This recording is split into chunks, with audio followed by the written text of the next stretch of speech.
Thanks for stopping by and checking out my videos. And if you want to learn more about my book, Love Like Snow in Florida on a Hot Summer's Day, go down to the description. I have the links to both my website and Amazon and Kindle Unlimited, where you can read it for free.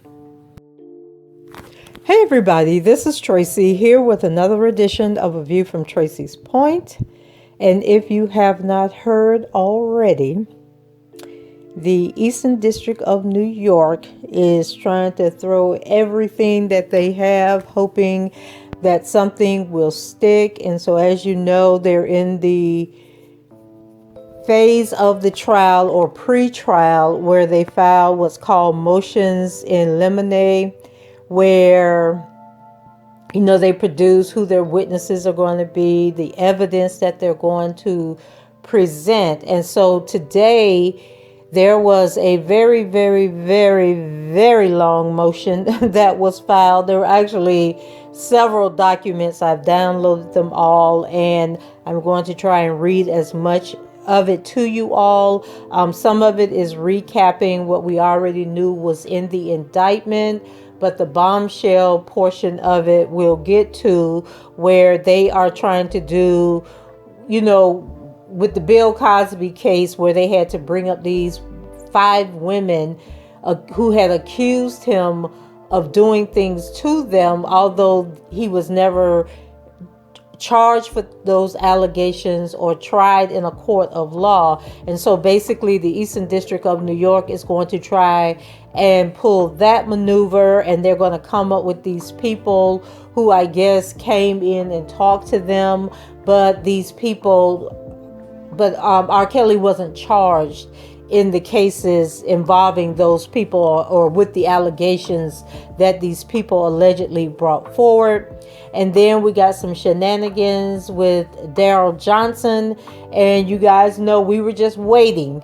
We were just waiting because we know he was a mole, sent there. We know, with the whole Ariel, the whole trying to set up Nicole Becker on the phone call with Richard Arline. And at this point, I am convinced that Angelo Clary and Ariel set up that whole Richard Arline thing, that they paid Richard Arline. And this is my theory. This isn't proven or anything, but just basically how this case is going, it is becoming quite obvious that they were doing some maneuvering behind the scenes, and that they probably sent Richard Arline, then tried to get Nicole caught up in the drama and whatnot. And so now we're going to learn the role that Daryl Johnson was sent to play in this whole case. And so this is going to be very long. So get you a snack and come on back, in the words of Wendy Williams, because these documents are long. I'm sure that they're going to be repeating a lot of information that is contained in them. And so let's go ahead and start with one document, which was pretty simple, where the government was introducing who their expert witnesses are going to be, and they copied the legal team for R. Kelly. And it says, "Dear counsel, pursuant to Rule 16A(1)G of the Federal Rules of Criminal Procedure, the government hereby notifies you that it intends to call at trial in the above referenced matter Dr. Efath Hoskins, Dr. Dawn Hughes, and Young Fai Wu, and Veronica Jackson to testify about the matters described below. A curriculum vitae for each of these experts will be included in their Section 3500 material, which will be provided to you on Monday, July 26, 2021. The government reserves the right to call substitute expert witnesses. Please also consider this letter the government's request for reciprocal discovery, including notice of any anticipated defense experts." And so the first person is a Dr. Efath Hoskins, and Dr. Hoskins is a medical doctor who is board certified by Inter Alia, the American Board of Obstetrics and Gynecology. She currently serves as the Director of Safety and Quality of the Department of Obstetrics and Gynecology at the New York University School of Medicine and has held this position since 2013. Dr. Hoskins is also a clinical professor of obstetrics and gynecology at the NYU School of Medicine. At trial, Dr. Hoskins will testify about STDs and testing, including herpes, methods of contraception, and the morning after pill, also known as Plan B. With respect to herpes, Dr. Hoskins will testify regarding what herpes is, its etiology, and how it is transmitted, the different types of the disease, its symptoms and effects, both short and long term, how the disease manifests and presents itself, herpes treatments, including medications used to treat the disease, the manners in which herpes is diagnosed, instructions given to patients diagnosed with herpes in a clinical setting, and how not everyone exposed to herpes contracts the disease. Dr. Hoskins may also explain certain medical records, including those belonging to the defendant and Jane Doe number 6. 2. Dr. Dawn Hughes, in its March 17, 2020 letter providing discovery pursuant to the Federal Rules of Criminal Procedure, the government disclosed that it intended to call an expert to testify about social isolation and trauma bonding. The government now discloses that it will call Dawn Hughes as a PhD in clinical psychology and is board certified in forensic psychology. She currently has a private practice involving clinical psychology and forensic psychology. In addition, she serves as a clinical assistant professor of psychology in the Department of Psychiatry at Weill Cornell, New York Presbyterian Hospital. Dr. Hughes' curriculum vitae is attached. At trial, Dr. Hughes will testify about interpersonal violence, including physical assault and coercive control. For example, she will testify regarding A, how victims respond to interpersonal violence, including why they might remain with their abusers, B, the psychological effects of interpersonal violence, C, coping mechanisms used by victims of interpersonal violence, and D, how interpersonal violence may result in delayed reporting to law enforcement and affect memory recall. Dr. Hughes previously testified as an expert about similar matters in United States versus Keith Raniere, criminal docket number 18204 NGG in this district, and a copy of her testimony in that matter will be included in Section 3500 material, which will be disclosed to you on Monday, July 26, 2021. Now, Keith Raniere, is that the Nexum guy?